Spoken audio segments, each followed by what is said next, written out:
Item 1 is elected. The chairman has already been explained. I would like to nominate the past chairman, Chris Cook. Are there any other nominations? I mean, Seconds. Any other nominations? All those in favour? Thank you very much. Welcome to the chair again, Mr. Cook. thank you, Councillor Marsh. And I will now move to item 2 on the agenda, which is the election of the vice chairman. Are there any nominations, please? Graham Marsh. Yeah. Are there any other member who would like to stand as vice chairman? So we have a proposer and a seconder. Proposer is Councillor Woodliff, seconder is Councillor Trotter. All in favour? Unanimous, Councillor Marsh. Thank you for your support. Thank you very much. Okay, so moving to item 3 on the agenda. Well, welcome, Commissioner, to you and your team. And congratulations on being re-elected as police and crime. So we do have, as clearly obvious, we're in a new building now. We do have a new support team supporting the police and crime panel. So I think what we'll do today is to do everybody to introduce themselves. So we're starting afresh. So everybody knows who they are. So I'm Chris Cook, independent co-optee and chair. Emily. Emily Wilcox, the Democratic Services Officer at LSC. I'm reading the public folder there, which is over there. Member Services Manager, Chris Burke, City of Lincoln Councillor. Alfred Built, the council councillor, a representative council council on here, also a district councillor. Thank you. I'm Paul Skinner, I'm representing the council. Jonathan Bessel, representing North Kesteven District Council. I am Malcolm Birch. I'm the Chief Executive and Monitoring Officer to the Police and Crime Commission. I'm James, Police and Crime Commissioner. Good morning, I'm Jo Davison. I'm Director of Strategy and Operations in the Office of the Police and Crime Commissioner. I'm Big Up South Holland District Council.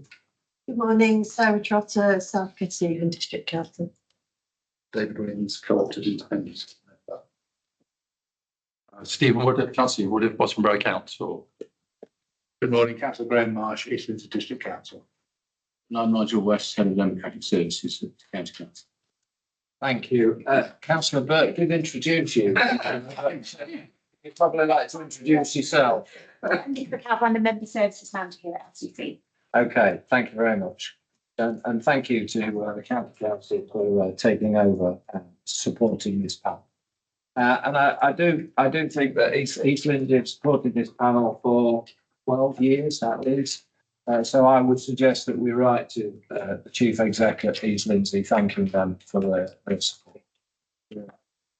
Everybody okay with that? Yeah. So perhaps we could do that. Thank you. I say welcome to the new team in Lincoln. Not that I'm biased, but my ward starts just on. Yeah.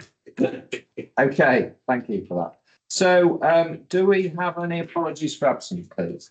Yes, thank you, Chairman. We have apologies from Councillor Emma Bailey and Councillor Patricia Bradwell. Okay, thank you. So the minutes of the meeting held on the 7th of February. Councillor Burke, seconded Councillor Skinner. Thank you. All in favour of those minutes? Yeah. And the minutes of the meeting held on the 21st of February. Can I have a proposer, Councillor Skinner, seconded Councillor Marsh? All in favour of those? Yeah, thank you. So moving on to item 7, actions. Can we confirm whether the actions have been completed? Yes, they have. Okay, well, thank you, Commissioner GRT, for completing those actions. Item 8, communication from the chairman. Just a couple of things, Commissioner. We did have a private briefing yesterday from BCI Steve Nubley and his colleague Steve Ellis on county lines. I found that very, very interesting. I have to say they were extremely professional in their presentation. So you could take that back to the chief. He would be very grateful for that. Thank you.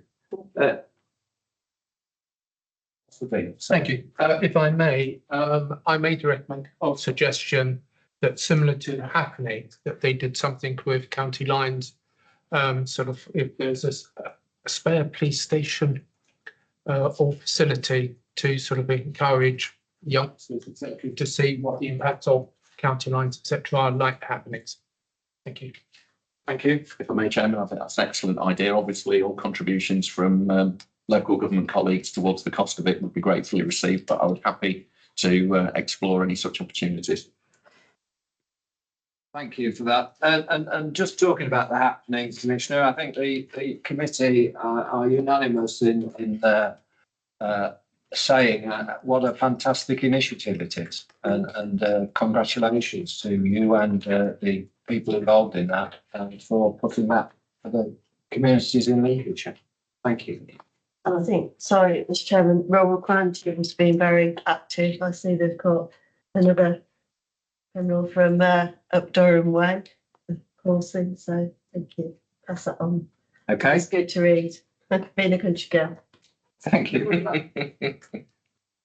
Do we have any questions from members of the public? None received. Okay, thank you. Moving to item 10 then, and this is a procedural rules. Mr. West. Thank you, Chairman. Yeah, this is simply just to replace East Lindsey's name in the rules of procedures with Lincolnshire County Council. Simple as that. It's just to say that we are the secretariat now for the Police and Crime Panel. So as previously stated. So this is an administrative change and we'll need to agree that to the panel. So could I have a proposer for that change, please? Councillor Marsh, seconded Councillor Beale, all in favour? Yep. It's probably worth saying, Chairman, that it was on the approach from East Lindsey District Council to the County Council, and other districts were consulted in progress, and there was no dissent. Thank you very much.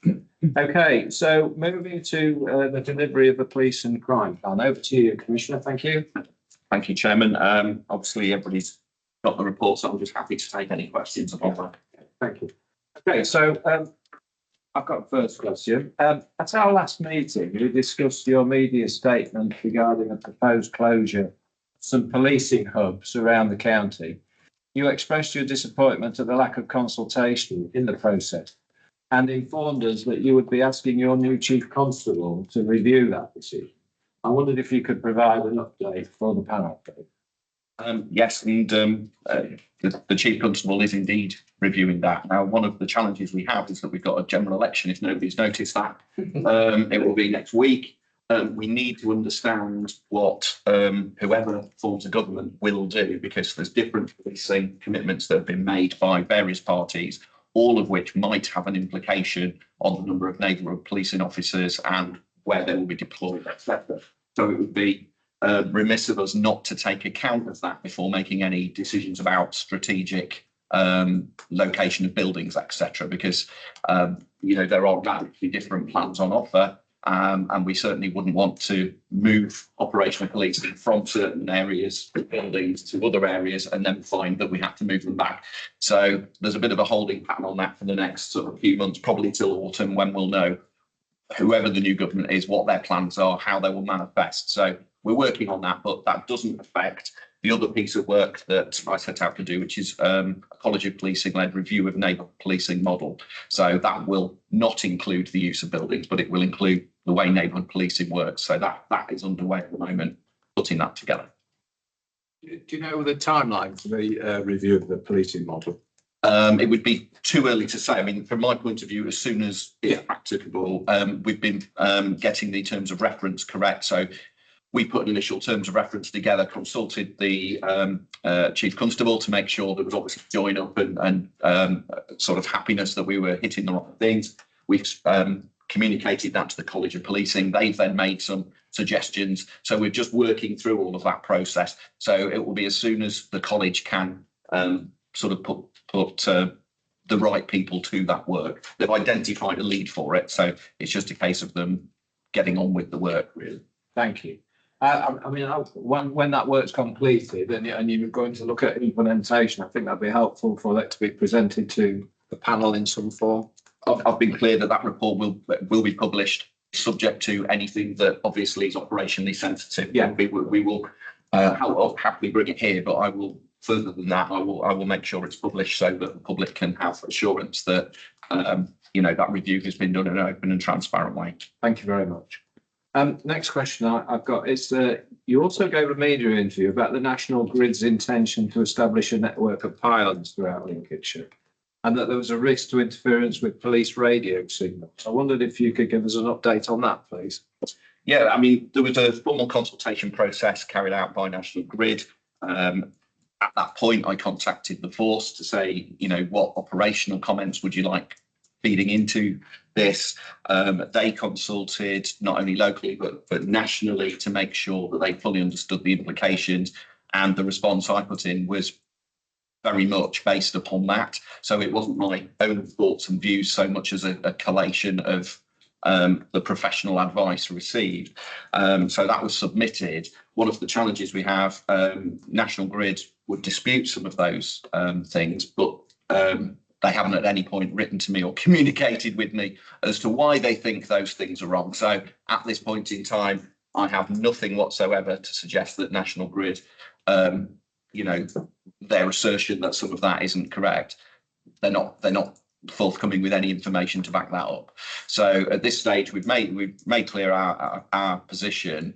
My only driver in this is to make sure that we've got effective policing across Lincolnshire, that we can communicate adequately.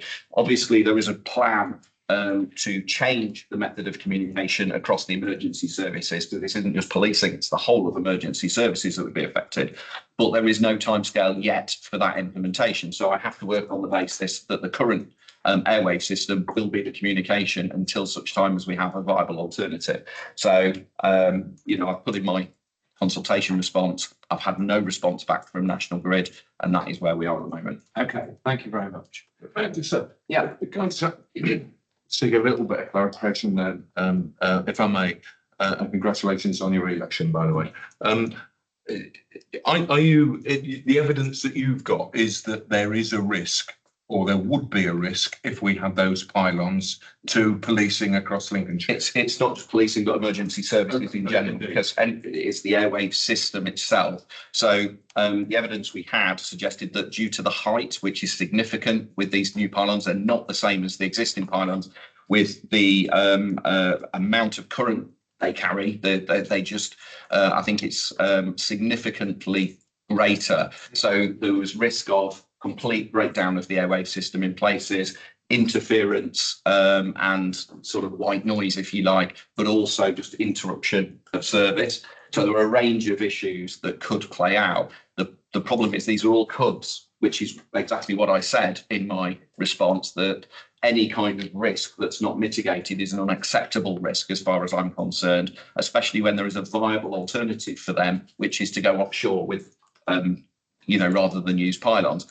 Their option for pylons is purely based on cost, not on any other basis, as far as I can tell. So on that basis, is it reasonable to put additional risk to the people of Lincolnshire regarding emergency service communications when it's purely being done to save money to get electricity from offshore down to the south of the country with no benefit whatsoever to the people of Lincolnshire? Thank you. Thank you very much. Thank you, Commissioner. Mr. Williams, next question, please. Yes, you referenced the Safer Together evaluation, which was a very interesting piece of work. I just wondered, of the 8 recommendations that the report included, are you accepting all those recommendations, and do you have an idea of an implementation plan? I think it'd be quite interesting to see what that plan is when it's in place. Yeah, all I can really say is that post-election, there's a review ongoing regarding that particular piece of work and the team. That isn't to say that I'm getting rid of the team, I'm not, but just how it works, the sort of things that we wanted to focus on, etc. All of that is under review at the moment. So I'll be able to give you more information at a later date, but I can't today, I'm afraid. It'd be really useful. Thank you very much, Commissioner. Next question. This is probably, I suspect, the most important matter that's on your agenda on a weekly basis, and that's funding for your organisation. You have attempted to gain extra funding for Lincolnshire for 8 years and are now considering to seek a judicial review. I just wonder, are there legal grounds to pursue such a course of action? And how confident are you in achieving proper funding for the county? Yeah, I mean, obviously the funding conversation predates me being Commissioner for Lincolnshire, and it's not just the police funding formula, it's every funding formula that forms the basis of public sector funding. So whether you're in health, local government, we're all affected by very old and out of date funding formula. But the one I obviously need to directly do something about is the policing one. We do have a significantly larger budget now than we did when I started. It was around 112 million back in 2016. That was at the point, and the reason I got involved in this largely was because the Chief Constable at the time was very publicly saying they were all bankrupt and couldn't continue to keep the community as safe as he wanted. And to be fair, we're not bankrupt, we're still here, and we're spending £66 million more now than we did then. But a lot of that is as a result of council taxpayers supporting policing rather than national government changes. We have had some funding increase through the police officer uplift programme, which was very welcome, but we're still in a position where the formula itself is a significant problem. So I have been working with government relentlessly on this. They're fully aware of all of the issues, and they accept the arguments. It's not that they dispute the fact that the formula is broken and needs reform. All of that is accepted. A new formula has been devised. I was part of that on behalf of PCCs nationally. The Home Office signed off on the new formula at ministerial level. It went to number 10. And between number 10 and number 11, the consultation has stalled. I believe that is a difference of opinion between whether you could implement it without putting additional funding into the system, i.e. you'd have a system with winners and losers, or whether you need a system that has no winners and losers, in which case you would need to put more funding into the system. Personally, not my problem. My problem is Lincolnshire getting a reasonable amount of funding to do its job of keeping the community safe. So while they are having that conversation, I obviously want to make sure they move to the next stage, which is the consultation phase of implementing the formula that is academically robust. It's been cross-party agreed. Everybody has been on board with delivering this new formula. So frankly, the time is now for saying you need to commit to putting the new formula in place for the next spending round. We are not seeking to reallocate this year's funding, because that would be obviously quite difficult to say to every police force in the country, give us the money back and we'll reallocate it. What we are saying is that you need to have this sorted for the next spending round. You can't continue to use a formula that last got data entered into it regarding population and everything else back in 2013. It is totally unreasonable to use that. And they accept that. How many times ministers have stood up in Parliament and said this formula needs reform, it's broken? Mike Penning, all of those police ministers ago back in 2015 were saying it. So it's not unreasonable to challenge the continued use. We obviously are consulting council on this. It's not something that we've done without, doing our due diligence. And council is clear that there is a case, but ultimately these things come down to a judge. It is for a judge to decide whether they're convinced of the arguments, the merits of the argument.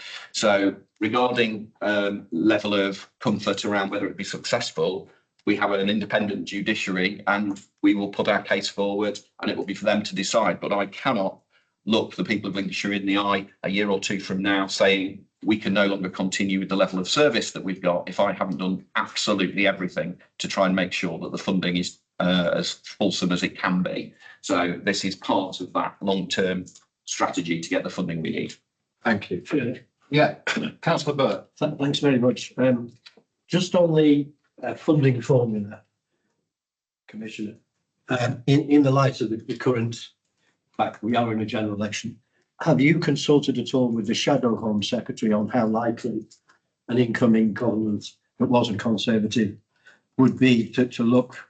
You've said there is cross-party support. Have you got a feeling from the Shadow Home Secretary that this could be looked upon benignly, if we say? It's difficult to say because there's cross-party support amongst police and crime commissioners and mayors. Oh, right, yes. it's the first general election in 3 or 4 cycles where reform of the police funding formula is not in anybody's manifesto. That's not helpful. And so I have no comfort that any party taking government would see it as a priority because it simply isn't in their manifesto.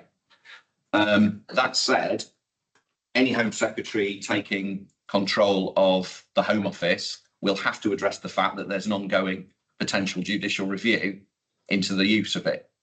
And this isn't about trying to make a point over a different political colour. I started this in April, so I had no idea when the general election was going to be. I didn't place any bets on it. I had no idea. So on that basis, I was fully expecting, if I'm being really honest, there'd probably be an autumn time. So I thought I would have a few months in the interim where I would be having conversations with ministers to try and avoid that action. Obviously, the Prime Minister didn't take my advice on the date of the general election. So here we are. But I will obviously work with whichever minister or team is there to work with.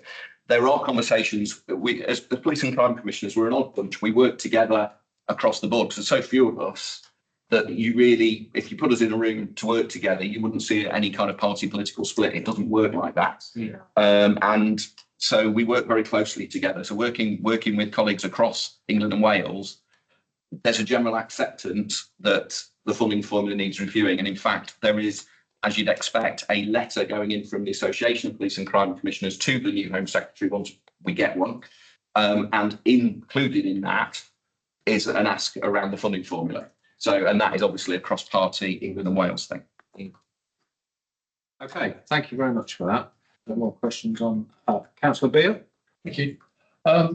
Who would actually fund the cost of the judicial review? Would it fall down to this area or is it spread across the PCCs? And if you were successful in getting a review of the funding system done and got more money, where would you see that money being spent, please? Well, firstly, I mean, because I'm bringing the action, then it would be Lincolnshire that foot the bill, unless other police force areas chose to get on board, which they might do. So if we end up with 3, 4, 5 different forces working together on a judicial review, then obviously you split it amongst those involved in the action. So at worst scenario, it's Lincolnshire. At best scenario, it will be a handful of areas. So, for example, historically, Bedfordshire has been very badly affected by the police funding formula. Also, places like Warwickshire, for example. So there might be a willingness from others to get on board with that, but that is an ongoing conversation. Regarding where any funding would be spent, well, firstly, it would be filling the black hole in the budget that exists to maintain existing service.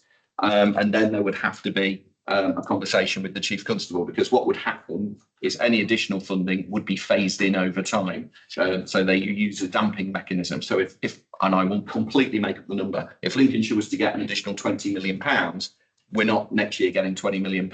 It would be phased over a number of years, because unless they put more money into the system, it would mean, let's say, Cumbria losing 15 million, and they're not going to do that in 1 year either. So it would take a number of years to balance all of that out. So it would be a phased approach. And once we knew what that looked like, we could then start understanding what the priorities would be for spending. Thank you. Okay, thank you very much.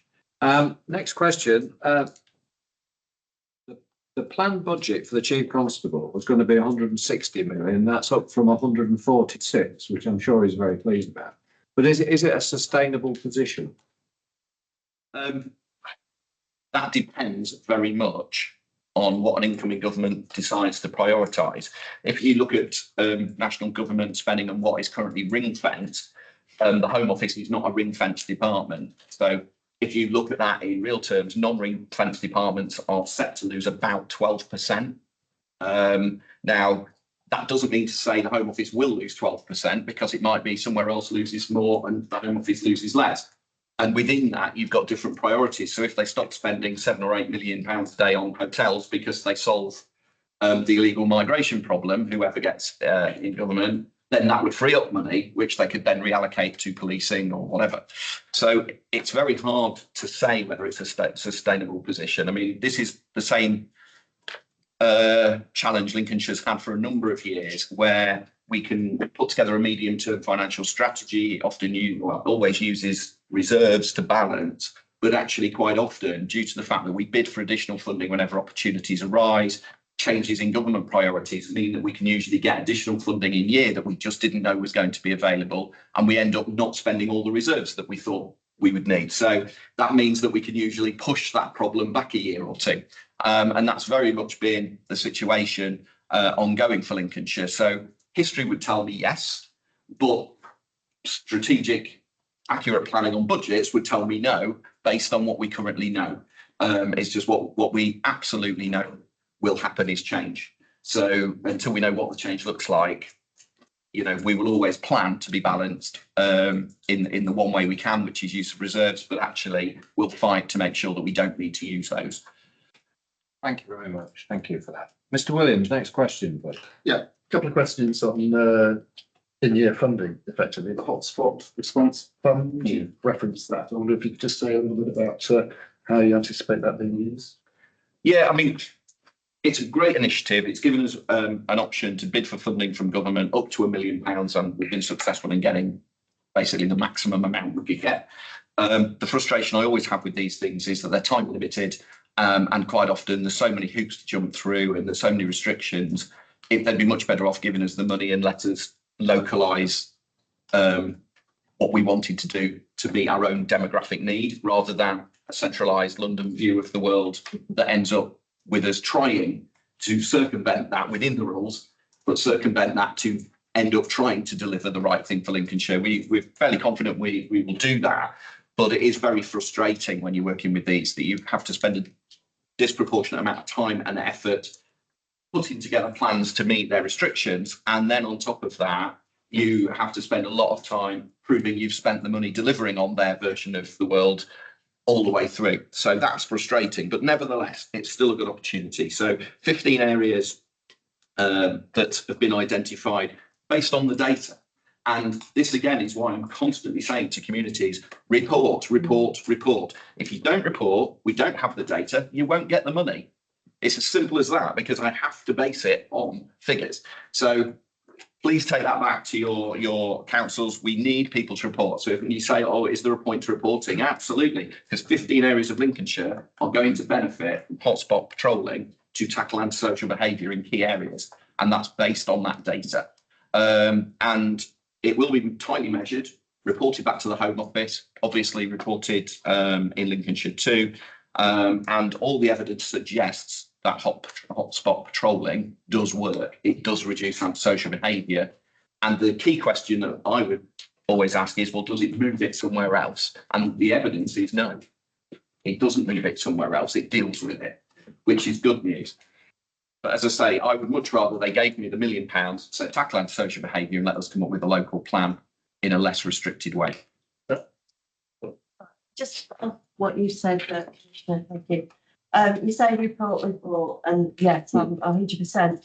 I've just noticed recently, going to a lot of my parish councils, I realise that you can't have officer attendance, but it has dropped off a bit. The reports coming through. So I just want to feed that back to you. You have had, through yourself, different speakers, etc. I think I've got 7 parish councils, and it has been highlighted again. And I know locally they will report, but it sometimes needs that police sort of reminder, report, prevention as well, obviously. Yeah, I totally agree. It is a real challenge. There's 507 parishes in Lincolnshire, and while the police are attending their meetings, they're not out doing the thing we also want them to do, doing the issue. Yeah. And to give you a generic report. Yeah, and it is an ongoing challenge with policing, how you get the right level of information to share. And at the moment, we're doing our third round of cluster parish council meetings, where we've broken that into 4 parts of Lincolnshire.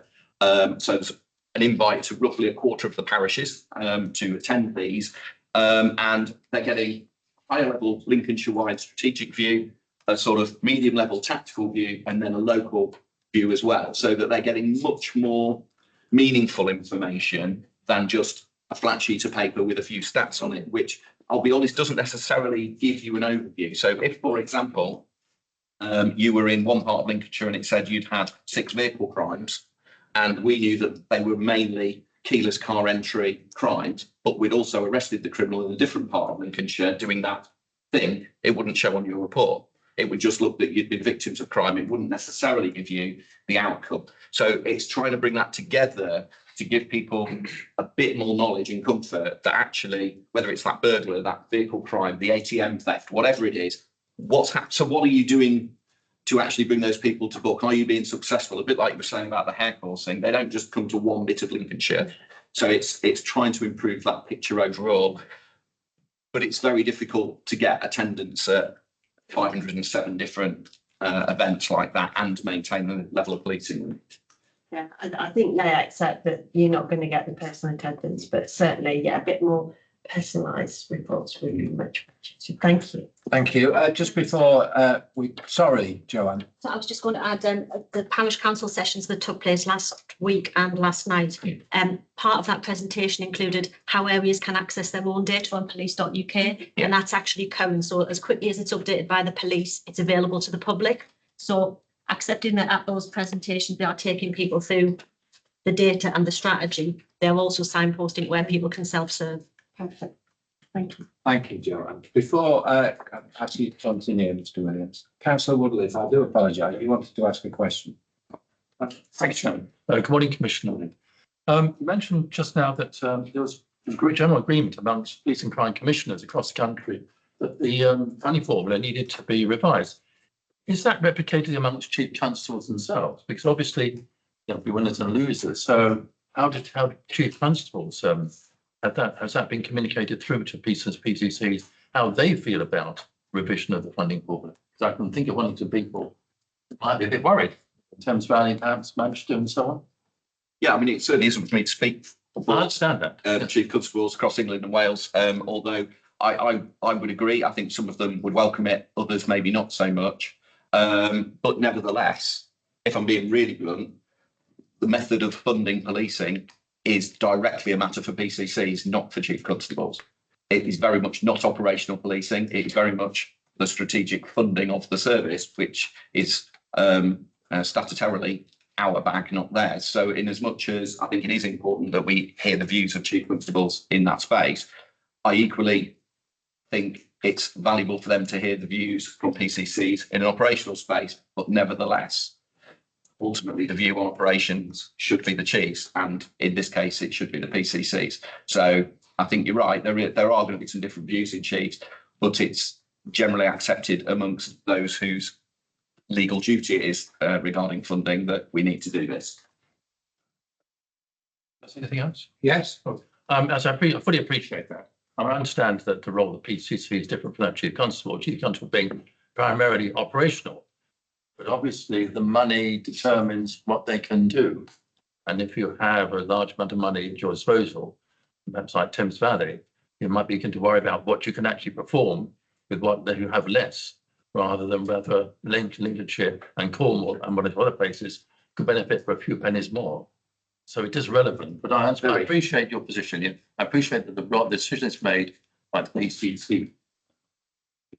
If I can just make one final comment, I think the difference is very much at the margins. So to give you an example, it costs about £13 million a year to police the Notting Hill Carnival weekend in London. Yeah. If they gave me that, our force would be sustainable. Yes. It's a very small amount of money when you look at national policing spend that we are saying we need to resolve the really big challenges we have to managing our base budget. So it's not beyond the Home Office to sort this out. They've done the hard miles, got a new formula. They just need to have political will now to deliver it. So they need to give more money to everybody, basically. So the Notting Hill Carnival isn't savage in any particular way with potential outcomes. Not as far as I'm aware. I think in reality, both main parties, if I could describe them like that, have made commitments to put additional policing, additional money into policing, particularly around neighbourhood policing.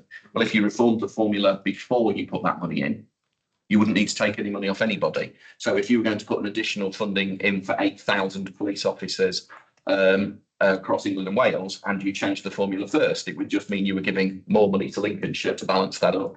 that you were giving to somewhere else. So rather than taking away, you could do the rebalancing through the extra money you're allocating. So that would make sense if they would do it that way around.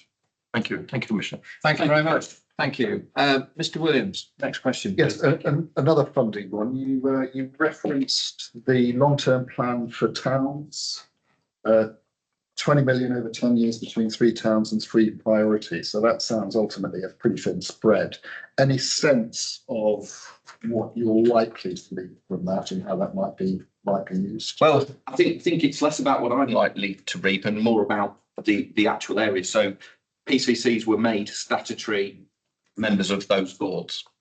And that's great because it means that community safety and policing is one of the key priorities, one of the 3 in there. The challenge for me is the fact that we have a tiny little team and we're suddenly trying to service 3 extra fairly large pieces of work across 3 towns, which involved in-person meetings, in-person briefings, workshops, all kinds of things. And it's very resource heavy. So at the moment, the challenge is literally supporting all 3 of them is a real resource challenge. The Conservatives have pledged to expand that programme to include Grantham and Gainsborough if they're successful. I've no idea how I'll service 5. But nevertheless, it's a good challenge because it's £20 million going into each of those district areas, which is brilliant. Each of those areas is working up at the moment what their individual priorities will be. Some of them, for example, are talking about street safety, making the place as accessible as possible. They're also talking about obviously making sure the high streets are vibrant and we know economic vibrancy and feelings of safety can only really happen if policing is involved and if other things happen as well. So really pleased to have the opportunity to be involved. We've also got local policing involved, although they're not a statutory partner at sort of inspector level at each of those. But one of the key bits of work for me that we've done to help with this is around the CCTV review that we've done across the county, because we can use that to support any potential improvements in our CCTV network through that as well. And I think that's potentially a really good area where we can support those communities both on their feelings of safety and actual safety, is to better use some of the technology that we're putting in. So some of that's about extra CCTV, but a lot of it is about using the full functionality of the CCTV that's already there. So, for example, all of the new cameras have got the ability to use facial recognition. At the moment, we don't use that. They're not directly all piped through to police headquarters, for example. So those kind of things we should be able to improve and actually really aid community safety. Just a supplementary on that, if I may, then, the impact of CCTV there, both in terms of reassurance and presumably crime detection and reduction. Any tangibles on that you can report? It depends how you view it, because very hard to tell as a physical deterrent how impactful it is, but we know from speaking to certain criminals it is impactful, that they are aware of a CCTV network. We know that the nighttime economy is safer now than it was, let's say, when I was 18, when we didn't have a CCTV network. That doesn't mean CCTV is the only driver for that, but what it does mean is if an incident is starting to build, police can be in attendance very quickly without having a permanent present sat in vans waiting for something to happen. So police are much more efficient and effective in that respect. In addition, it's also about vulnerability. So where you get vulnerable missing people, whether that's from a nursing home or whatever it is, locating them very quickly, obviously, is really important to potentially saving their life. And certainly from the amount of police resources needed to look for them, the longer they've been missing, the further the area of search has to be. So using CCTV networks to find vulnerable missing people saves countless hours of policing, where we're suddenly not putting 10 people searching for somebody that's got dementia, that's wandering into a town or even a slightly more rural area. So it really does support the community safety mission in a number of different ways. What I want to see happen is that we exploit the technology that's there much better. Searching for violent, prolific offenders using facial recognition that we already have paid for makes so much sense, yet we are not currently doing it. So I think that is an obvious thing that we could do to try and keep our communities safer. Thank you. Councillor Skinner. Thank you, Chairman. Congratulations on your reappointment. What I was going to pick up, I will mention CTV because 2 years ago, the Boston CTV caught up with somebody having their holidays in Skegness that have absconded from North Sea camp. So that's how useful this is. But fear of crime versus reality, that's been certainly Boston area, something that we've had to fight. Could you say whether we've had any progress on overcoming people's Yes, I mean, we do the annual policing and crime survey, and that showed for a number of years disproportionate fear of crime in Boston as opposed to the reality of crime in Boston. You were really no more likely to be a victim of crime in Boston than you were in a number of other places in the county, yet there was almost twice as much fear of crime there than there was in those other locations. And we have worked hard on that in a number of different ways, both through policing and local government, and trying to affect the kind of things that get reported in the media to put some more positive, genuine but positive things in the media. And certainly the last survey, and I think the last two surveys, have shown a shift in that significantly. And certainly the last one, there was a significant difference in people's feelings of safety in a positive way in the area of Boston. And what we need to do is make sure that's sustained and continues. So there's a number of things, but certainly the town deal money is part of that, and making sure that we're building on how people feel in their area. As an example, my mum is in her mid-80s. She lives in a village near Lincoln. If she feels, and when she talks to her friends, that Lincoln city centre is unsafe, she won't go in there. She misses out on the socialising. She can't go and do her shopping as easily. There's a whole raft of things that become societally problematic. If she feels safe, she will go and meet her friends. She will go and do her shopping, and it adds to the economic vibrancy, but the quality of life of residents. And I think that is something I'm very alive to, whether it's we're talking about Boston or Grantham or Stamford or Bourne, how we make sure that people's quality of life is improved through them wanting to access those more urban areas to do those activities. So something that will continue to be a feature. Thank you. Thank you very much. Next question, Mr. Williams, please. Thank you. Yeah, just a general question on funding and resources. With the new chief constable in post, have you got any sense of his view on the utilisation and utility of PCSOs? Those all numbers, likely future?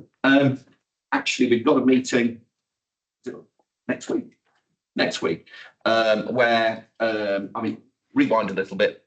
Before the election, I spent some time with operational units to understand where the gaps were. We've looked at the HMIC FRS reports, the force management statement, all of that information to really identify where priorities needed to be for future spending. And then I discussed those with the Chief Constable to understand his views. And that's what I then took into the election. So very much the priorities that I took into my election were predicated on a whole raft of data and information that I knew ultimately would lead to delivering on the outcomes that we needed to deliver on. The Chief Constable is very much at the stage of working up how, taking all of that, his priorities look and how he's going to deliver that. So the first, we're having a number of workshops together to go, how will this deliver the police and crime plan? How will it deliver his operational plan? And then ultimately, where will we spend the money to get those things delivered? And then also looking at the governance structure to go, do we want to make any changes to how we have our governance meetings to monitor all of that to make it as meaningful as possible? Next week, we've got a corporate planning day, which is the fourth corporate planning day, which I will be in attendance with, along with my chief financial officer, and also the lead on our performance management team, to be able to actually understand a bit more about their priority setting and how that's going to look. So at this stage, I think it's fair to say he understands the value of PCSOs. The simple challenge is, how do you maintain the police officer numbers at the uplift level? In fact, there's a number quoted in here, it's 1196, it's 186, I think, the uplift level. But we've got to maintain that or we lose additional funding, and also do everything else that we want to do. So we want to improve the quality of investigations, the speed of investigations, all of these kind of things. We've got to maintain and try and improve how quickly we answer 101, a whole raft of other things that are going on. So in the light of that, will we be able to increase the number of PCSOs in the short term? No, unless a government comes in and offers additional funding. One of the suggestions from the main parties is that they will do that. So we'll have to wait and see what happens with the next few days, I think. Okay, just, I mean, I've got the next question as well, but just to follow up on that, you mentioned a number of priorities, a number of agencies having some input in there, but the public's priorities in the sense of perception, visibility of uniforms in communities, that will be rolled into the mix. Yeah, I mean, that is definitely one of the priorities. The issue often is, if you said to people, what do you want policing to do? That's predicated on, with the greatest respect to them, their limited knowledge of what policing does do. So they aren't, nobody's going to say, well, we need to see improvements in digital forensics. Yet that is really vital to the quality of investigation, freeing up officer time to get them out on the streets for longer. So you have to interpret what people say they want and then go, how is the most efficient, effective way of delivering against that? And one of the key things that I committed to was around improving visibility of policing. That is one of the things I committed to do. That does not necessarily mean that we do that through having more boots on the ground. It's quite often telling people what those boots on the ground are actually doing. So as an example, in Sleaford, the neighbourhood policing team were hearing from local community that there was a problem with antisocial drivers at the local leisure centre on a Friday and Saturday night, young people in their cars and whatever. So they called in the road policing unit, who did some enforcement action. They seized some vehicles, they gave words of advice, they did all of this stuff. Most of the public are not at that leisure centre on Friday or Saturday night at 7:30. So how do the police make sure the public understand all their priorities were then being delivered? Well, I went onto those community Facebook pages and I shared the images and I showed them and said, look, this is happening right now. Now, Lincolnshire Police can't rely on me personally to do that. But that was an example of where we ended up with hundreds of comments from people going, this is great, it's exactly what we've been calling for, thank you. But had I not done it, they wouldn't have known it had happened. So Lincolnshire Police need to improve their ability to share what they are actually doing in communities with the community. And that is a key piece of work that we're working on, how they can do that in a much more meaningful way. Because quite often they're doing lots of things nobody knows about. And that for me is a key issue, how you share that. Before you go on, Mr. Williams, Councillor Dillsworth. Thank you. Thank you, Chairman. And thanks, Mark, for the answers there. I would like to look a bit more about PCSOs. I'm passionate about them. And I'm aware there's been a reduction in PCSOs, by 2/3 in the time that on your watch, if I can put it that way. Not, I realise it's not your decision how many we have exactly, but that has happened. It's gone down from 149 to 50 currently. The biggest reduction being, as we know, last year, from 90 to 50. And at that time, we, the police panel, were pretty unanimously concerned at the potential loss of visibility and reassurance on the streets that might result in. And I know that in South Kesterton, we now have no. I understand we have no PCSOs south of Grantham, so none in Deepins, Stamford, or Boreham, and the villages in between. When those cuts were announced, I asked the then Chief Constable here, in the budget round last year, would the reduction in PCSOs mean, with the uplift balanced against the uplift that we had to go to keep the money, if I put it that way, would it mean fewer police on the street or boots on the ground, as you rightly say, or more? And I was told it was too early to say. So a year on, I'm really asking the same question. What is your experience of that? What is the truth of is there more uniforms or fewer uniforms on the ground, particularly in South Kesterton, or has the uplift actually resulted in fewer, a smaller police presence on the streets, which is the word that, everyone uses on the streets, and I do understand the need for the other, the desktop policing that does go on. Yeah. Yeah, I suppose firstly I'd say, councillor, is the fact that you refer to it as on my watch. Well, it was on all of our council's watches. I mean, it's an important point because Lincolnshire Police used to get money direct from district councils to fund PCSOs, but then an agreement was made with the county council. The county council would put millions of pounds into PCSOs. That funding was then reduced when quite legitimately they had to make tough choices because their budget was tight. So I fully understand and bear no grudge with the fact that those decisions had to be made. But it would be very unreasonable to suggest that that money was ever anything other than temporary, because it was not part of a national police budget. It was part of local government's budget, and they chose to support their local communities through funding PCSOs. They have subsequently chosen not to do that. Perfectly legitimate, but that has meant there's no way that Lincolnshire Police could have maintained PCSO numbers when that number was significantly built on money that was taken away by local government, regardless of the reason. So that number was always going to fall. It had to. The Chief Constable has to balance a number of things. And I think what's really misunderstood is the fact that there was no reduction in budget a couple of years ago. Absolutely none.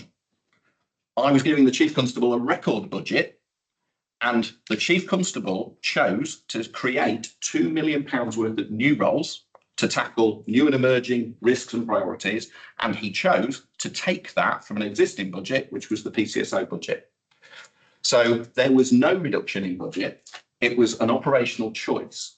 And that is why I said what we need to do is have an independent review of neighbourhood policing, which I have commissioned, to make sure the public can have confidence, and I can have confidence on their behalf, that the model is the right one. Are there any points of learning that the new chief can benefit from before making any decisions? So he will need that information to be able to then make any strategic choices around neighbourhood policing. What we have seen is crime falling in the last 12 months 5 times more here than the average nationally. We've seen vehicle crime down 16%, burglary down 11%. We've got a number of things happening in Lincolnshire that seem to be working better than they are elsewhere, despite everything we're saying. So it's not a case of it's broken and we're trying to fix it. It's working and we're trying to make it better. And it's sort of difficult to say, is this because of police officer uplift? So more police officers coming in, because you will all appreciate, you bring a police officer in on Monday, we don't send them out on patrol on Tuesday. The new system, which takes over from to what we used to be called IPLDIP, which was the non-degree entry route that we used, was a 20-week training program followed by the mentoring out on the streets and everything else. It's now a 16-week program, which gives us flexibility to then put some local learning. So it'll probably still be about 20 weeks, but we'll be able to Lincolnshireize it as well, which is great. But it's still going to be 2 years of probation before you have that level of experience. So when we're talking about something happening a year ago and what difference has it made, broadly, the difference it's made, it's put a massive pressure on the other officers who are now trying to be mentors for everybody else that started. You've got people with less than 5 years service mentoring new cops. And that's a problem. So while we work all that through and while experience is gained, we really are struggling to get enough experience into that new cohort. They're incredibly enthusiastic, exciting young people, broadly, not all young, but new people. But they need that mentoring and guidance. So that's a problem. The other issue is because we've maximised the number of recruits, it means the number of trainers that we have are under massive pressure. So where we go, well, actually, we want to do a recruitment for PCSOs. We want more specials coming in. How do we do that when there's only so many hours in the day for the trainers? So that's another problem I've passed back to the force to say, what is your solution to this? And I'm waiting for them to come up with an answer to that. They're close. Because I want to see more training for specials and PCSOs and everybody else. Because the problem with the PCSO number, if 50 is the number that force are saying they want, how low do you go before you recruit? Because really you need 10, 15, 20 to make it a cohort worth training. Well, that means we're down to sort of 30 before you recruit back to 50. And so that model isn't really ideal. So I'm putting a lot of pressure on them to come up with solutions to those kind of things, more flexible training programs, that kind of thing. So even if 50 is the right number, and that will be decided later, how do we maintain 50, not 45, 40, 35, and then suddenly we bump it up. And you have the same problem I've just described, where those 20 new people then need mentoring and guidance from the hard-pressed 30 that are already there. So it is a real challenge doing that. But I think it is a really important point that 149 we once had, I would have tomorrow if you've all got the money to help me put it back. I'll just say thank you. May I just say thank you for that detailed answer. But I think the message from here, not just from me, but I'm sure across the panel would be, please carry on doing what you can to get that uplift from, if not PCSOs, visibility on the streets. Thank you. Councillor Trotter, can I hold you 1 second, please? Councillor Marsh wanted to come in. Just a quick one, Commissioner. You talk about the number of specials going down. I quite clearly remember at the time that the specials were put in is because they're going to be doing specific roles and they'll be far cheaper than the constable. But they've been doing a lot of the things that constables did to allow constables to carry on with their warranted stuff. When we did the reduction last time, when the chief did the reduction last time, we were told in one of these meetings, the reasons that some of the specials were going was because once they've been there a few years, they're actually more expensive than new copper. The cost of them, because of their increments every year going up and everything else. Is that not still the case? I'm not sure if you're conflating two things. Do you mean PCSOs versus new police officers? Because a special obviously is a volunteer. So did I say special? Yeah. I meant PCSOs. Yeah. So I must be one of the few people who would say, forget PCSOs, let's get constables in, let's have proper trained warranted officers, because clearly if a PCSO is going to be cost the same as a constable in a few years' time, and he's not going to be warranted and have those powers, but still just going to stood on the street, we might as well have a proper policeman stood there. I think it is, obviously, as we've said, it's an operational choice for a chief to make. But personally, I think there's a bit of a mixed economy because the PCSOs generally do a different role. They're working with families to try and reduce reoffending. They're working as scene guards. They're sort of those eyes and ears, liaison with local business, etc. And quite often people will talk to a PCSO who wouldn't necessarily talk to a police officer.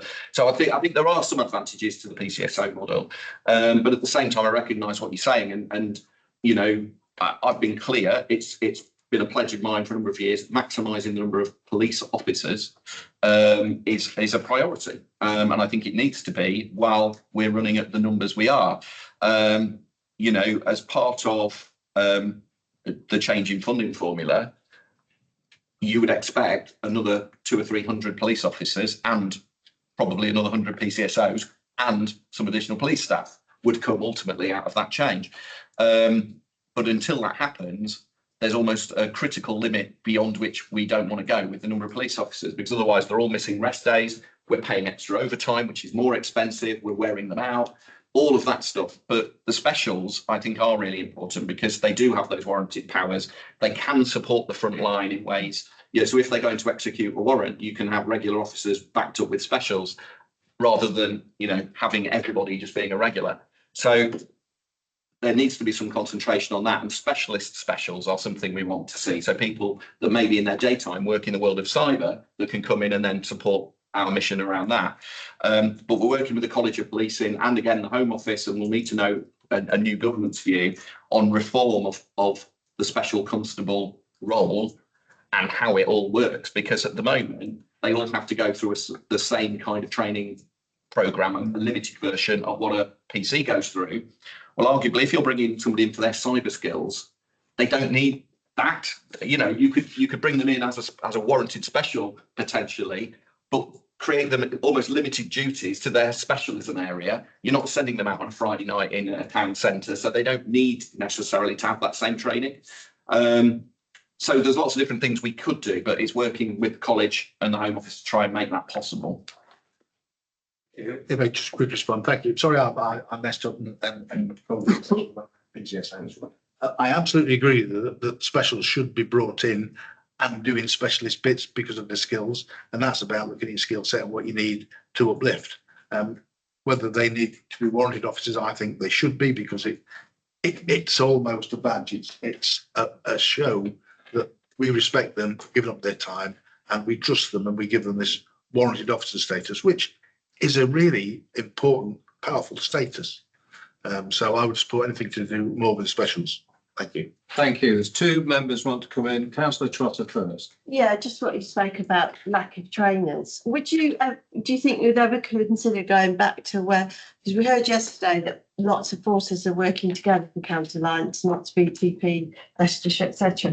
Do you think to get the amount of trainers and specialist sort of knowledge, do you think it would ever go back to the neighbouring forces being trained together? I really hope not.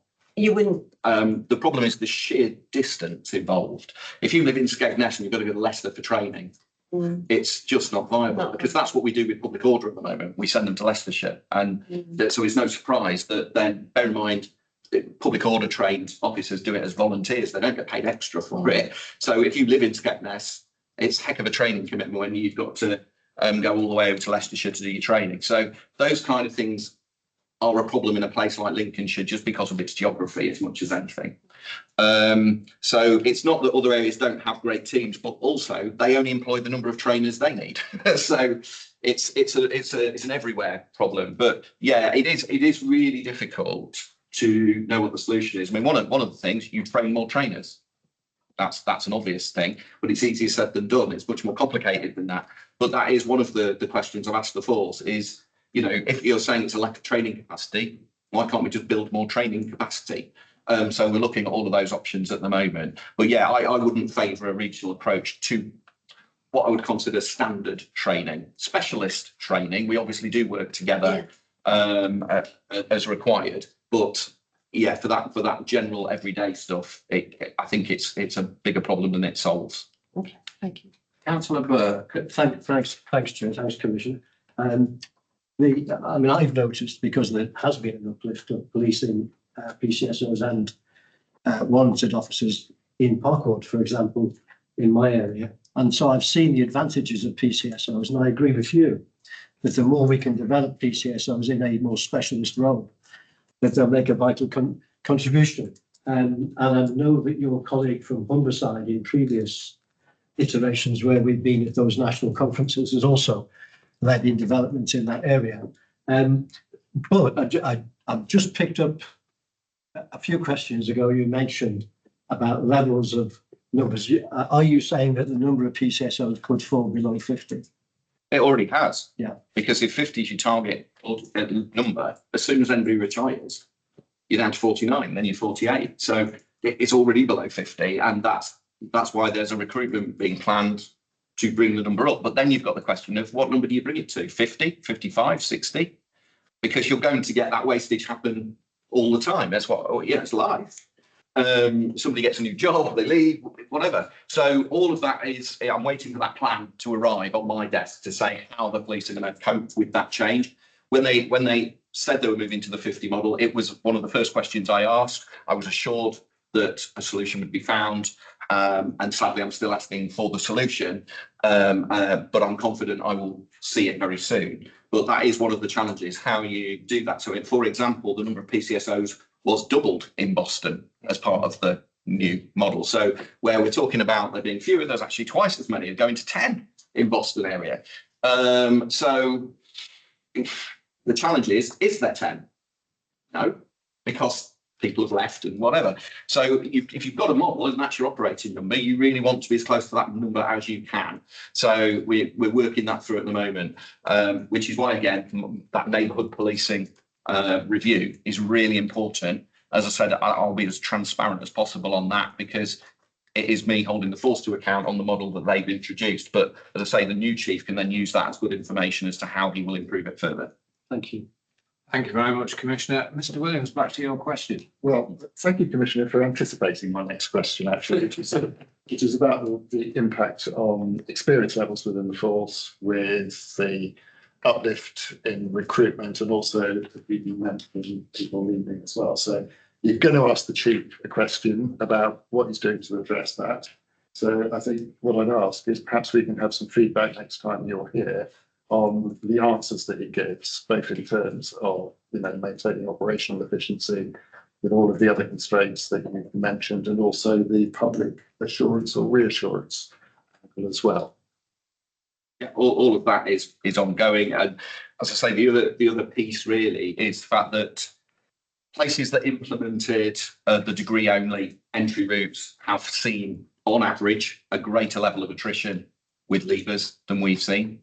Leaders of new entrants. Yeah, right. So we haven't had that same exodus from new cohorts, but we want to see that improve further and equally maintain that sort of basis that if people are joining Lincolnshire Police, they're choosing to stay in the profession. They're not going elsewhere or giving up policing altogether. So it's about selecting the right people in the first place, making sure they're coming in with their eyes wide open. And ultimately, there will always be some people that either thought they would put the mustard and don't, or have realised it's not for them. That's always going to happen. But you don't want it to be any more than absolutely necessary, because it's obviously very expensive. And if you're recruiting 30 and putting less than 25 out on the street at the end of that, then you've not recruited 30, have you? You've recruited however many ultimately end up on the street. So I'm very, very aware, making sure that works. The other thing as well, it's not just about that side, it's also detective routes, making sure that we're growing in detectives. Do we want to use, for example, Police Now that provide, are going to provide a direct route for detectives? Do we want to do it in a different way? But trying to make sure that we get the right balance between people who want to be uniform policing and equally want to do other roles. It'd be good if we could have a sense of the Chief's reassurance to you or explanation to you next time. Okay, thank you. Councillor Marsh, your question. Thank you very much. Going on to the that was in your report about HGVs and was in them and catching offenders. Do you know roughly how many offenders have been taken to court or received fixed penalty notice through this initiative? And double barrel? Yeah.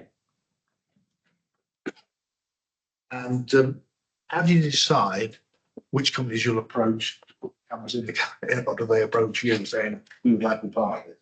So the second one first, it was sort of a bit of both. So what we really wanted was businesses that would be active in Lincolnshire predominantly. They, obviously, if they go outside, that's fine, but we're talking about making sure we're making Lincolnshire safer. So we were sort of targeting businesses that predominantly operate in that sphere. And then ultimately they've got to decide whether they want to work with us or not. So it was a bit of both.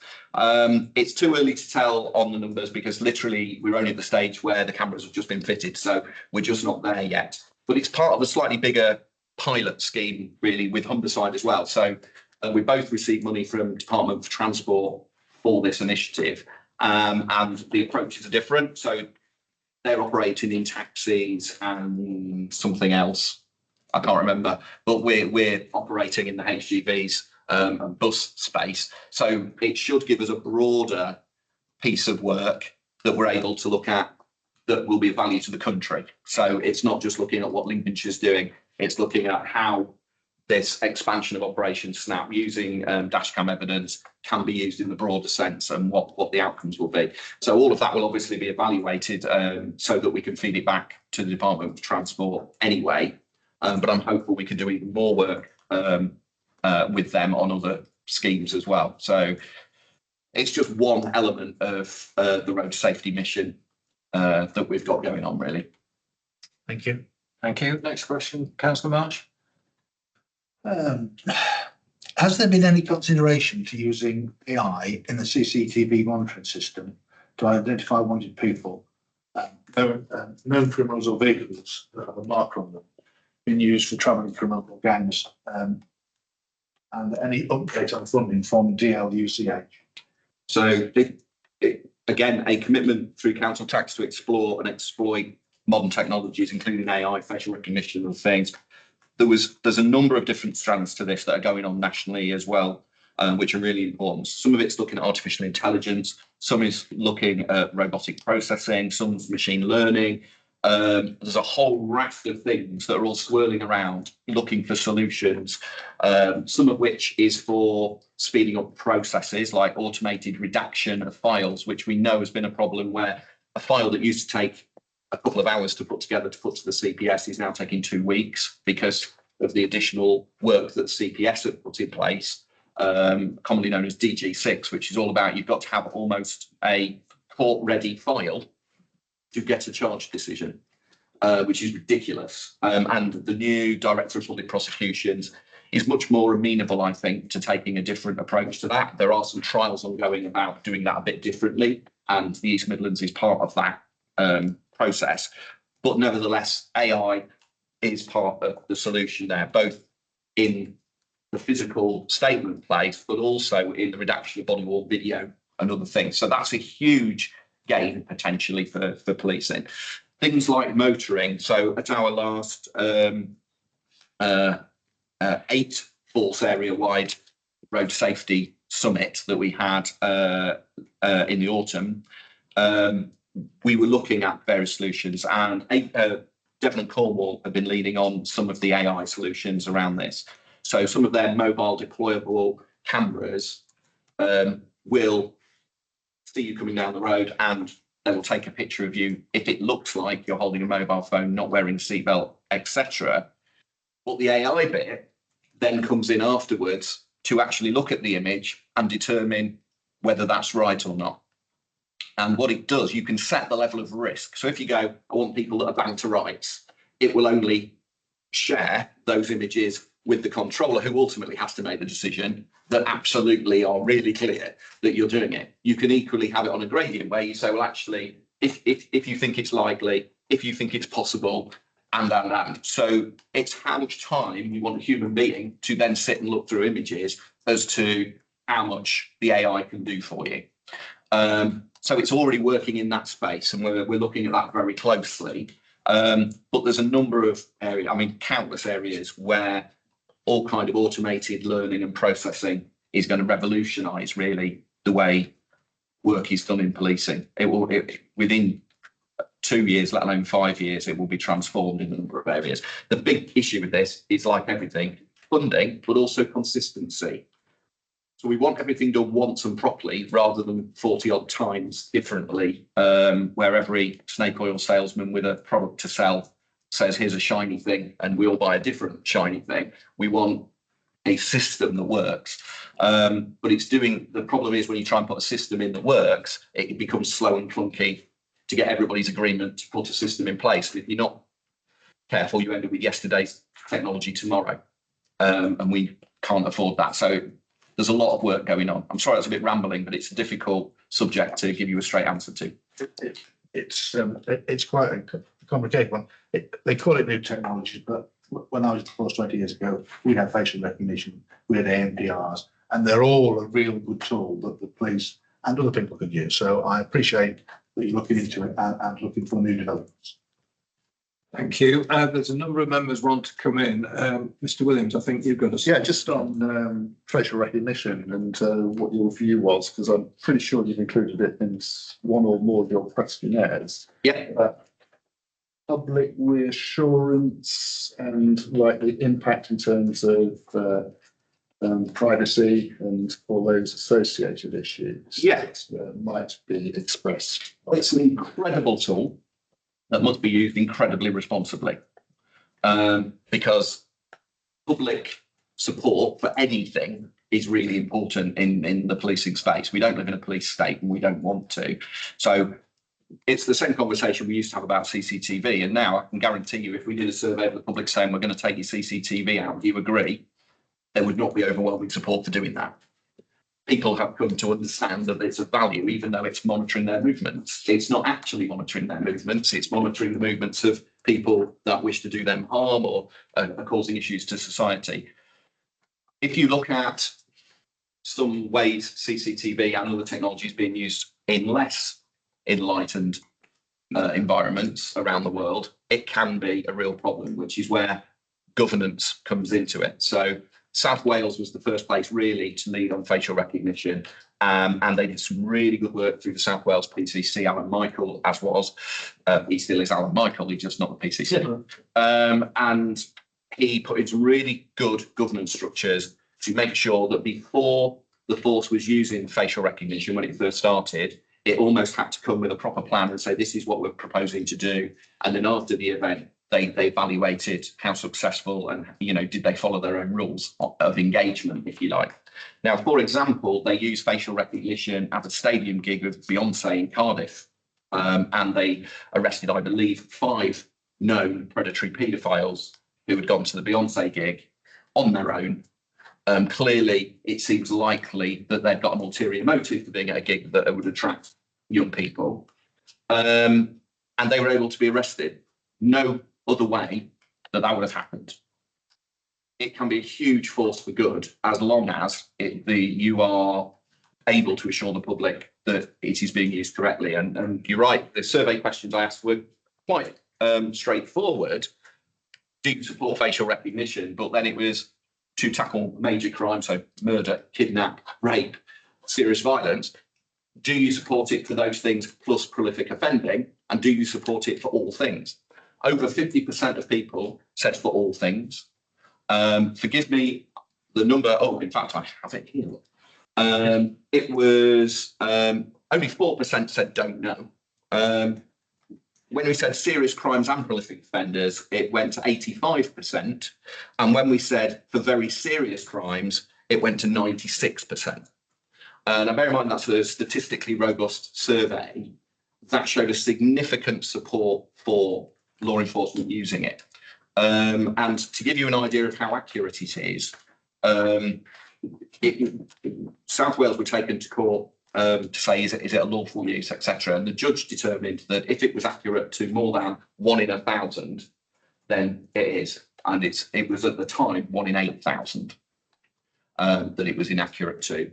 The Met have been using it successfully for the last however long, but in the last year, they've had 1 person, to my knowledge, that was incorrectly identified, and it was the identical twin of the man they were looking for. I think that's a reasonable error ratio. It's very accurate, and it doesn't need your full face. If you've got that, it'll know who you are. It's getting better and better and better. So it is really super accurate, and you can target very accurately the kind of criminals that you're looking for, or indeed looking for vulnerable missing people or missing children that have run off to London. Whatever it is you're looking for, we can make society better through this technology, but we've got to get the governance right. And that's where PCCs come in to offer that and transparently offer that to the community. Thank you for that. Councillor Pessel, you want to come in? Thank you, Chair. Welcome and congratulations on your re-election. You mentioned there about the governance of AI, wanting to make sure that it was done in a one phase rather than a repeat one. Are you going to ensure that in the development process of these new tools that enough diligence will be given to removing bias in potential programming and errors that can come in and have been shown particularly in the use in America of certain ethnicities having issues being recognised by the technology?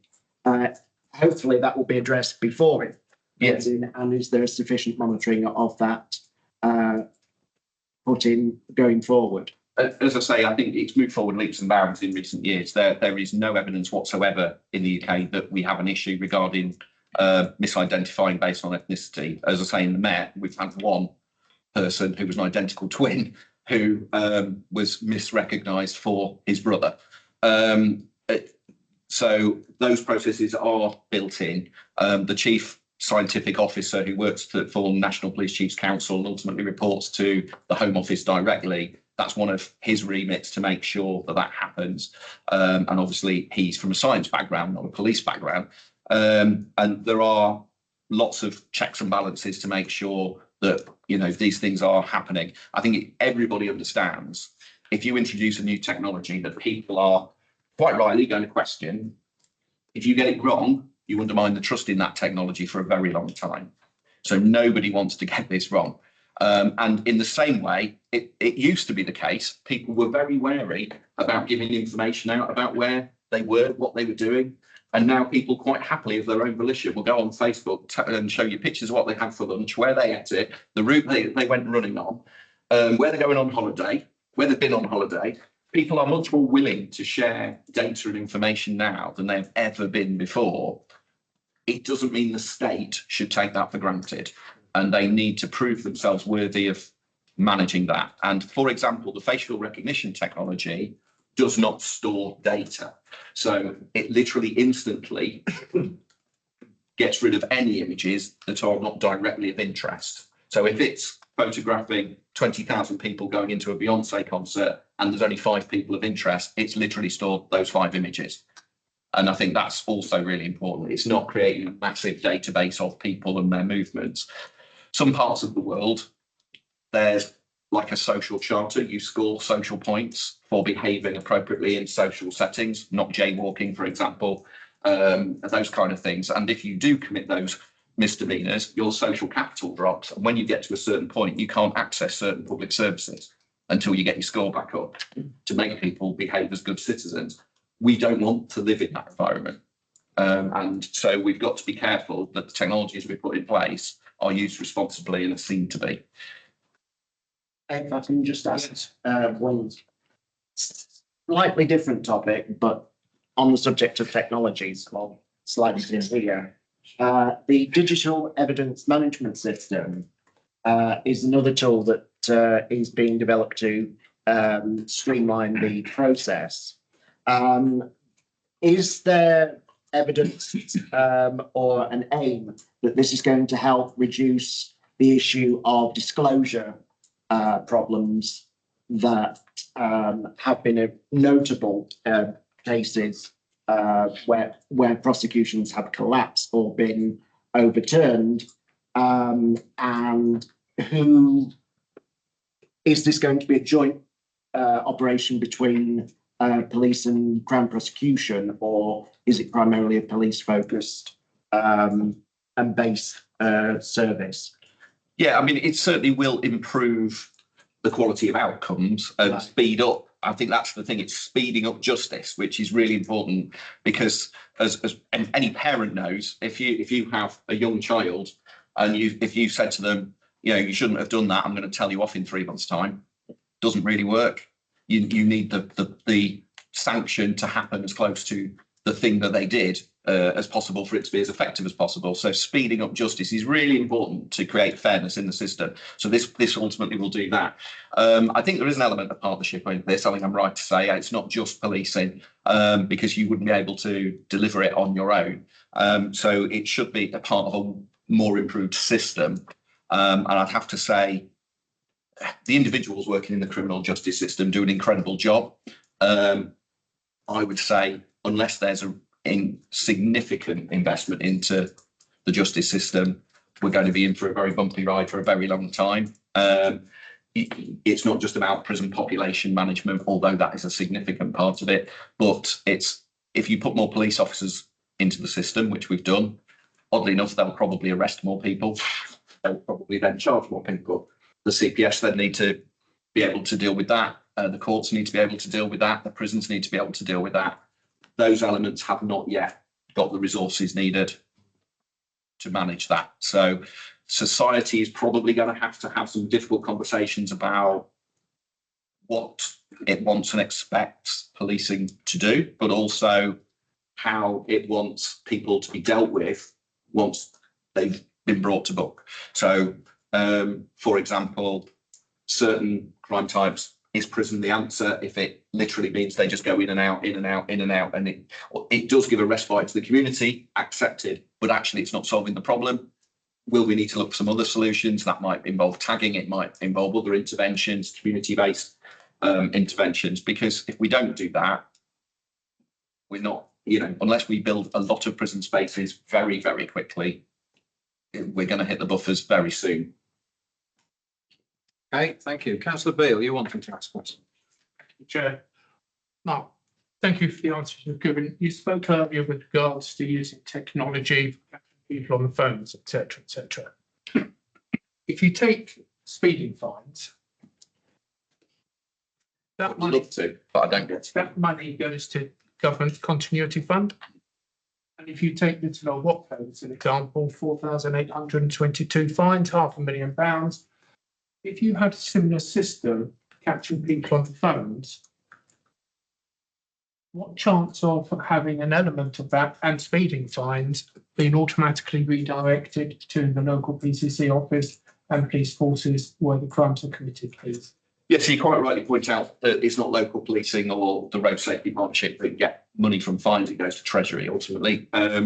And one of the things that we've been working on with government is some of the fines are very outdated, haven't been changed for a very long time, and probably are due an overhaul. And what we'd really like to see, accepting Treasury will never want to lose an income stream, is that if they keep their income stream, yet the fine goes up, the additionality should probably come to the road safety partnership to then support road safety initiatives and ultimately save more lives in our county. Because fines are never, should never be about raising money. They should be about changing behaviour, making our roads safer.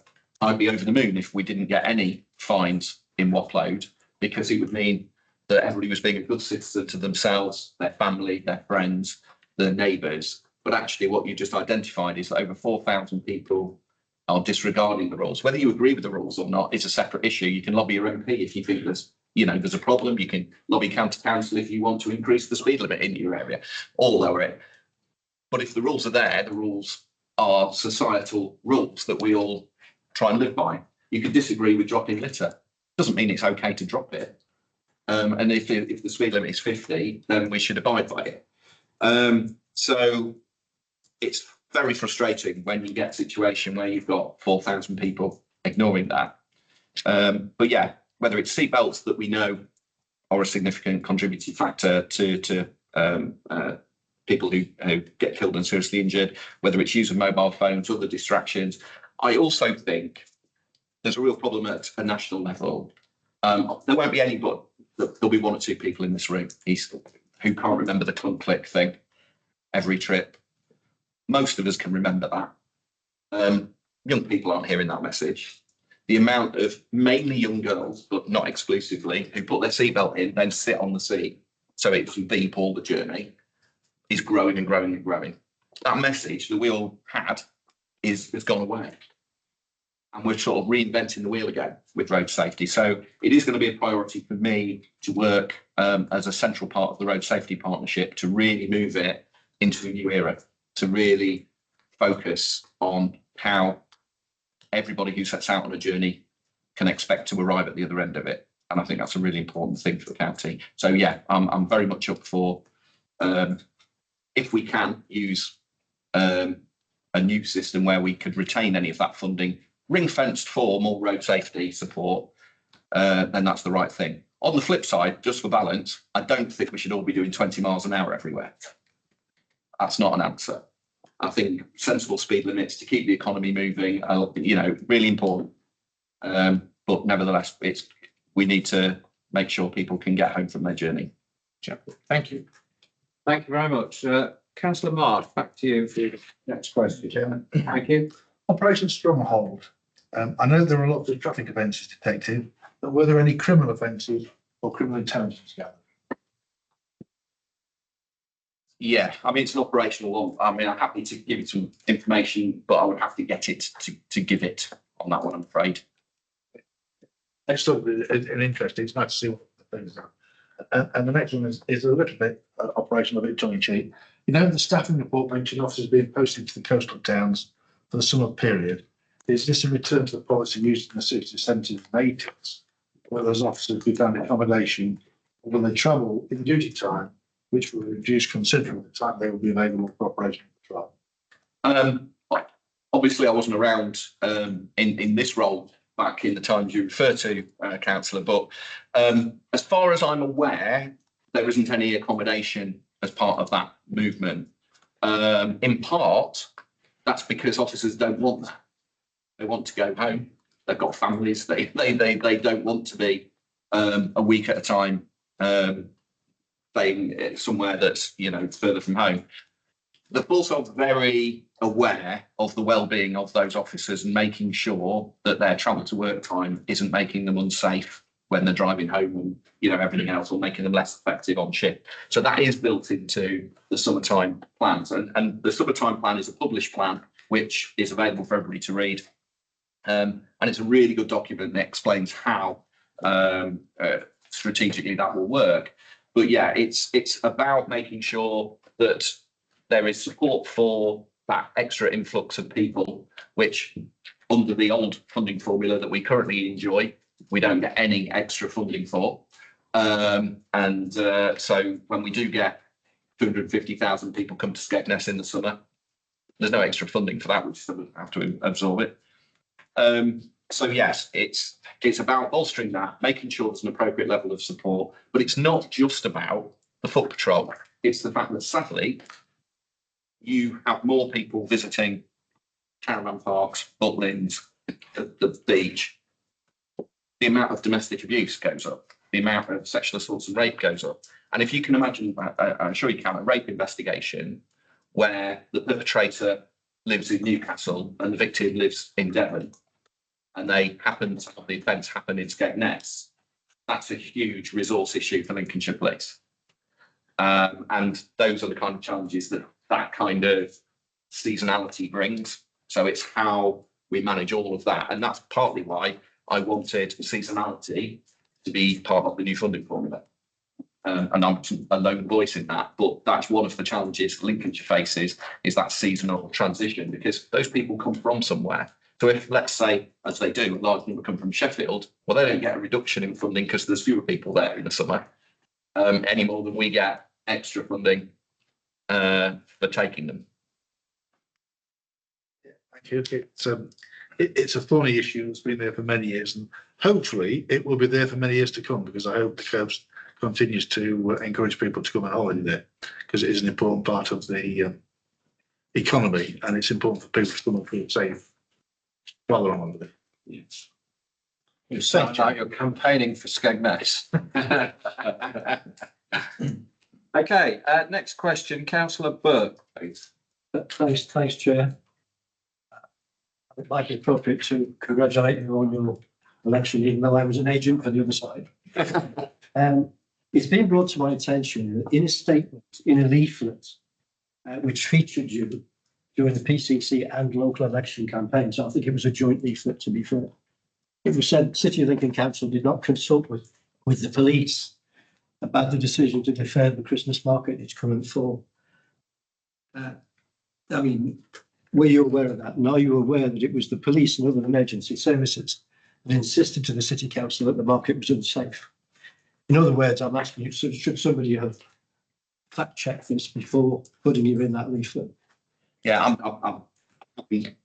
got the detail of what the leaflet said, so I can't really comment at this point without seeing it. I'll send you a copy of it. Yeah, I'm not living in the city, I wouldn't have received it. Okay. I think this is the final question you've replaced now. Councillor Beale. Thank you, Jeff. One has seen in the last couple of weeks on the news a number of high-profile examples of individuals either exaggerating their CVs or being caught out by past comments on their social media posts. What process is used by your office, please, to validate any candidates, whether it's a chief constable office or deputy or your deputies, to ensure that this area is not caught out by similar examples? Do you do that in-house or do you outsource the process, please? Yeah, I think it depends whether you're talking directly about policing or the wider world that we live in. But if I restrict it to policing, there are 9 ranks in policing. And when you join as a PC, you obviously go through an element of vetting, and it's fair to say that's changed over the years. So I think the vetting that people go through today is probably better than it was 3 years ago, and that's probably better than it was 6 years ago. So the world changes. We didn't have social media a number of years ago, and if you remember, I can't remember, it was a year or so ago, there was a data sweep done on the back of the Wayne Couzens incident in London, Sarah Everard case, etc., where in effect everybody was re-vetted across policing. And that was to add assurance, if you like, and that was done. All of that data was reported at the National Policing Board, which I sat on. So it was a ministerial meeting chaired by the Home Secretary to really understand, were there any inherent issues in policing and the way it was vetted and everything else. By way of reassurance, that included obviously Lincolnshire officers and also the people that work in my office who were also vetted. Social media is one of those difficult things. I mean, I have two different opinions about this. I think it's shameful that we try and cancel people for a comment they made 15 years ago when it was perfectly acceptable to say a thing 15 years ago, that they then find it's unacceptable to say now. I think it's reasonable that people are held accountable for what they say and what they do, but there's got to be some recognition of the fact that times will change and people will change with them. And I don't think we get that balance right as a society. That said, there's a difference between that and truth and fiction. So I think it is really important that certainly in the world of policing, that integrity is central to the employment process. And if people are found to have misled people at any of those points at which they get promoted, then clearly they need to be held accountable by a system for that. When you're appointing at Chief Constable level, which is the only rank that a PCC is directly statutorily involved in, all the others come under the Chief Constable, then a number of things will happen. So in my case, I heavily involve the College of Policing to make sure that we're using latest guidance, that we're using latest techniques to make sure that everything is up to scratch. You obviously have got an officer usually that's best part of 30 years service, that has been tested by vetting as they've gone through a 9-rank structure, has obviously come through each of those stages with references and everything else. So it wouldn't be reasonable to say at that very last stage, you suddenly have to re-vet 30 years of existence, because it simply wouldn't make sense to do that. You have to rely in part on the system that they've come through policing in, but you also do need to make sure that certain information is obviously checked and is true. There will always be a debate as to where that line will be drawn. There are social media policies that policing applies, and they will apply to all ranks regardless. And generally, I would say when it comes to social media use, the more senior ranks are ones that would tend to be more careful for two reasons. One, because they're very aware of the pitfalls, because usually they're sat in misconduct cases over other officers that haven't been as careful. But also, just by the age of them, they've been in policing 20 plus years, they're probably not as prolific on social media as those that are just starting. So there's a number of factors in that. But yes, I believe Lincolnshire is doing as much as anywhere to get that right. There will be new processes and procedures come out from the college with new guidance that will ultimately be signed off by the Association of Police and Crime Commissioners and National Police Chiefs Council. And we will definitely be very interested in any new guidance that comes out regarding either vetting or employment processes. And we will make sure that we apply it appropriately. Thank you. Thank you. Thank you very much. Okay, Commissioner, that completes our questioning on your police and crime pack. So thank you very much for your attendance today. Thank you for your detailed responses. This panel will continue to support your quest for extra funding for Lincolnshire. Thank you.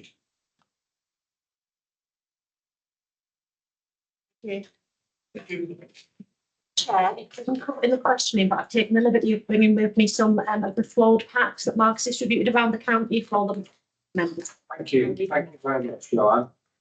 Thank you. Hey, well, what I'm going to do is we'll take item 12 and then we'll have a short break. comfort break.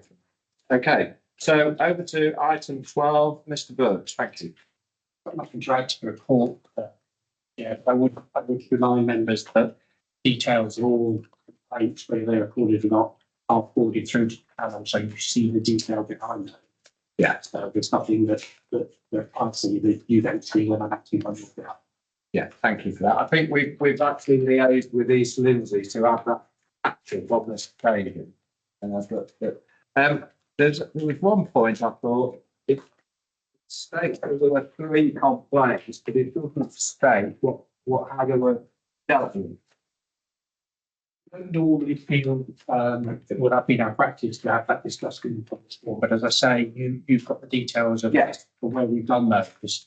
As you might imagine, what a member of the public might construe as a complaint varies considerably. Of course, some of those are simple dissatisfaction with service they've received, or perhaps wider political points. So we go through a very close assessment process on your behalf, which I do, and we record those responses to your office so that we can see that. And I'm happy if we need to revisit this. I know a couple of years ago we talked about having a task sheet. Yes, yeah. If we need to revisit that and you need my time, I'm really happy to come and talk to our panel members or your officers to make sure you fully understand what's going on here and that I'm doing on your behalf what you want me to do. That's very kind of you. We did talk about the task group in our pre-meeting, and we're going to re-establish that. We've clearly got a new monitoring officer from Lincolnshire County Council who's not here today, but we would expect him to play an important role in that and a good liaison with yourself. So we will be developing that in the next few weeks, and we'll keep in touch and perhaps invite you to a meeting with the task group and take it from there. Great, that's good. The more understanding we can have on this, the better. Yeah, absolutely. At the moment, I have to curse myself. It's fairly been straightforward that what we've had. We may have more complicated ones in the future. Yeah. The more we talk to each other, the better. Absolutely. Yeah. Okay. Well, thank you for that. Thank you very much. Thank you for your attendance today. Okay. So if we have a 10-minute break.